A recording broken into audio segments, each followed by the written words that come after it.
पिंगळी खुर्दमध्ये ग्रामस्थांचा मानवतेचं दर्शन, विहिरीत पडलेल्या रेड्याला दिले जीवदान। मान तालुक्यातील पिंगळी खुर्द इथं आज ग्रामस्थांनी मानवतेचं अनोखे दर्शन घडवत विहिरीत पडलेल्या एका रेड्याला सुखरूप बाहेर काढून जीवदान दिले। या घटनेमुळे गावकऱ्यांच्या धाडसाचे आणि प्राणीप्रेमाचं सर्वत्र कौतुक होतंय। मिळालेल्या माहितीनुसार भुकेला रेडा अन्नाच्या शोधात गाव परिसरात फिरत होता।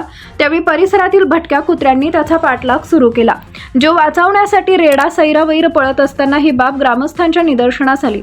ग्रामस्थांनी त्या मुक्या जीवाला वाचवण्यासाठी प्रयत्न सुरू केले, मात्र घाबरलेल्या अवस्थेत पळत असताना रेडा अचानक एका विहिरीत पडला।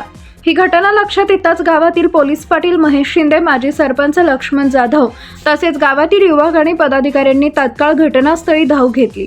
कोणतीही पर्वा न करता काही युवक थेट विहिरीत उतरले। मोठ्या शर्तीचा प्रयत्न करत दोरी आणि स्थानिक साधनांच्या मदतीने अखेर रेड्याला सुरक्षित बाहेर काढण्यात आले। सुमारे काही वेळ चाललेल्या या बचाव कार्यामुळे गावात समाधानाचं वातावरण निर्माण झाले। मुक्या प्राण्यांविषयी दाखवलेल्या संवेदनशीलतेमुळे ग्रामस्थांचं परिसरातून कौतुक होत आहे।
न्यूज साठी संदीप जठार, गोंदवले।